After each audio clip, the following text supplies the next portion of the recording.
I mean, at least in my case, the government didn't come for me. At least in my case, it was just Jack Conte over in California who decided, oh, I'll just take this executive action.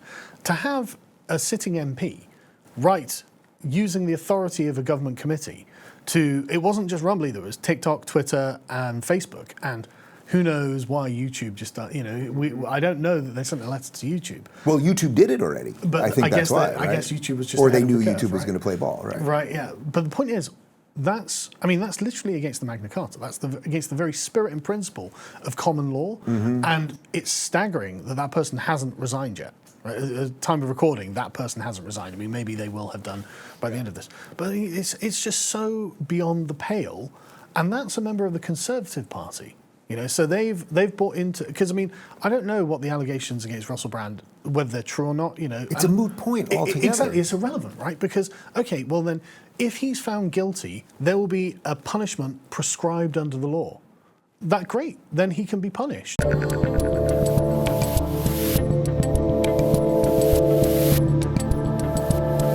right, well, let's shift for a second, because actually, speaking of doing fine, you not only helped me when sort of I was waking up to this stuff and everyone was saying, you got to talk to this Sargon of Akkad guy. And I don't even know that I knew that your name, were you even public at that? But did I know that your name was Carl? Was that Probably even a thing? Not. Probably not. You were just doing this thing. Okay.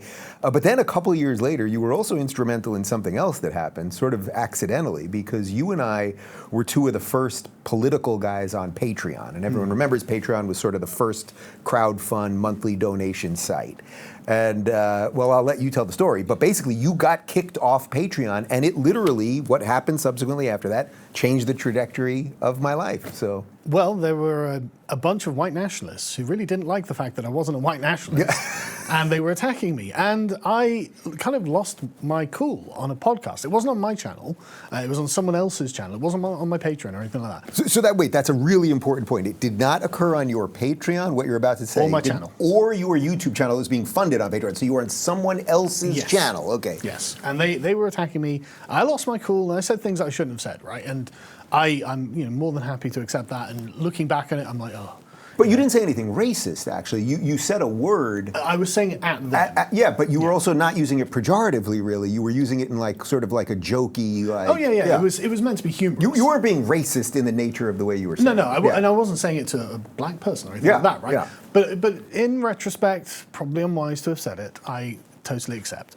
And I guess one of these people had sent that to Patreon, and Patreon were like, oh, well, you're not allowed to have your Patreon anymore. I was like, okay, but I didn't actually violate your terms of service because I didn't post any of that on the platform, nor was it on my channel. In fact, the person whose channel it was on was a really small YouTuber as well. Yeah, it was tiny, and the audio wasn't great. Like it was, You would have to really go out of your way to find it, right? But that was it, and then there was a huge reaction to that. Actually, Sam Harris closed his Patreon, and Jordan Peterson set up ThinkSpot. You set up Locals, and it was just like it was a massive thing. It was really heartening to see as well. Yeah, there were loads of people like, no, actually, you can't just ruin people. Right, you can't. And you were basically making your living from that at that point, totally. right? Yeah. Right. So you have a family, you got 4 kids, the whole thing. They just take you out basically overnight. Yep. And for me, I mean, Jordan and I, we were working on the ThinkSpot thing, and then Jordan obviously got ill, but that's what led to Locals, which led obviously to a lot of other success in Rumble, so that you're allowed to say whatever you want on this show, that's great. We use Rumble all the time. Which is pretty sweet. Yeah. But now you see it. You referenced it earlier. Now your government, as we speak, is coming after Russell Brand and for Rumble, sending out a letter to pressure them to say that a guy who just has allegations against him should not be able to make a living. It's psychotic. But we've been through this again. That's my point. We've been through this before. I mean, at least in my case, the government didn't come for me. At least in my case, it was just Jack Conte over in California who decided, oh, I'll just take this executive action. To have a sitting MP write using the authority of a government committee it wasn't just Rumble, there was TikTok, Twitter, and Facebook, and who knows why YouTube just, I don't know that they sent a letter to YouTube. Well, YouTube did it already. But I think that's why, I guess YouTube was just Or they knew ahead of the YouTube was going to play ball, right? Right, yeah. But the point is, that's literally against the Magna Carta. That's against the very spirit and principle of common law, and it's staggering that person hasn't resigned yet. Right? At the time of recording, that person hasn't resigned. I mean, maybe they will have done by the end of this. But it's just so beyond the pale, and that's a member of the Conservative Party. So they've bought into, because I mean, I don't know what the allegations against Russell Brand, whether they're true or not. It's a moot point altogether. Exactly, it's irrelevant, right? Because okay, well then, if he's found guilty, there will be a punishment prescribed under the law. That great, then he can be punished. As far as I'm aware, there are no charges against him yet. Which makes this all the worse. Because I mean, he's alleged. It's really just a very, very aggressive rumor that is being spread about him. There are no legal charges. And I know a little something about your tabloids. They do make things up. They right? Is that fair to say? Yes. I watched The Crown. I know what they did to Diana. And then Martin Bashir, the guy who did it, then became a huge star on MSNBC in America. The tabloids do have a habit of having to retract a lot of things. The BBC as well, in fact. So yes, it's entirely possible that these are not true and or exaggerated and misinterpreted, something like this. I don't know. Like I said, I have no idea. But the point that you're making is exactly right. This is mad. This is way beyond the pale. Even if he is convicted for all of the things to say, that still doesn't mean he should have his livelihood taken away from him. Criminals get that. It's so profoundly psychotic. It would be the equivalent of a guy who sells shoes for a living going to a grocery store and stealing an apple, and then YouTube saying to him, you can't work anymore, and somehow the shoe store agreeing with it. It really, but do you see this as like this is the fight more than anything? Like, the online fight now is all we've got left, right? Otherwise, everybody's going to turn into an NPC.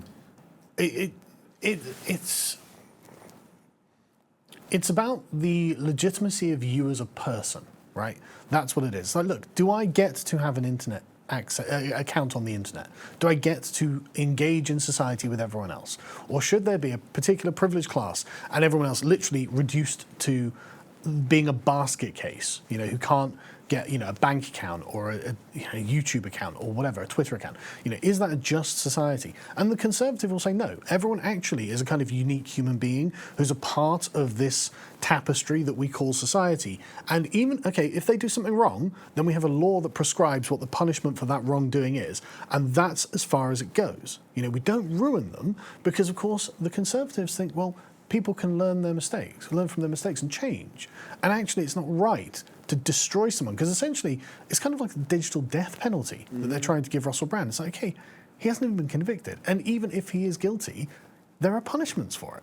But what do you think the end game for them would be? Not for a guy like, so you scare the hell, you maybe destroy Russell Brand and you go for the people that are backing him and the tech that backs it and all that, which is clearly what this is about. The day before that the Russell thing went out, there was a massive hit piece about Rumble in The Guardian. Then, was there? Yeah, then the piece comes out from the House of Commons. It's just so obvious. Like, we've been through this before. But what do you think the end game is? Like, okay, you can take out a Russell Brand, you can take out a Tucker Carlson, you can take out whoever you can take out Carl, you can take out Dave.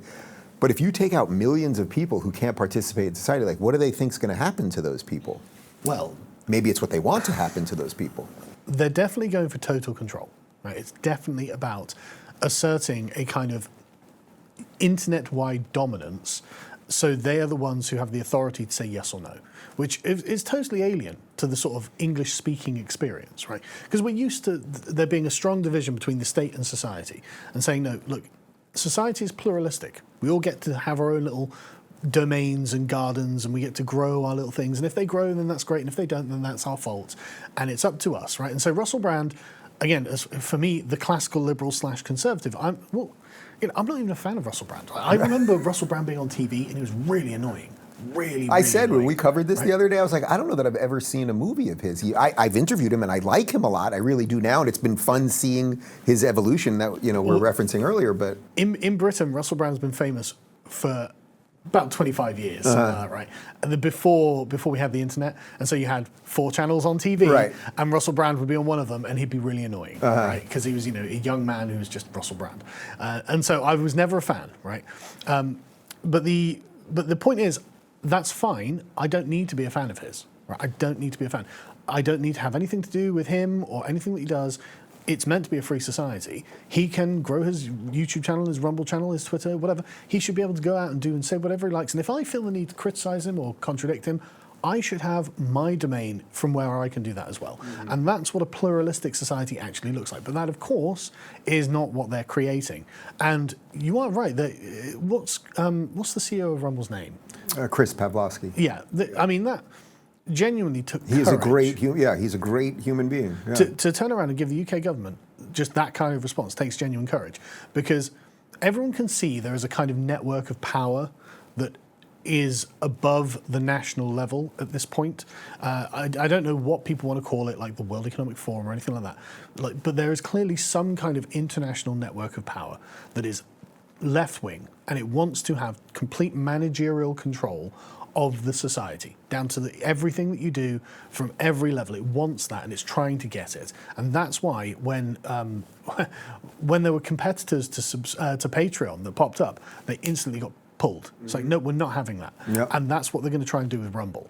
If you're looking for more honest and thoughtful conversations about politics instead of nonstop screaming, check out our politics playlist. And if you want to watch full interviews on a variety of topics, watch our full episode playlist, all right over here.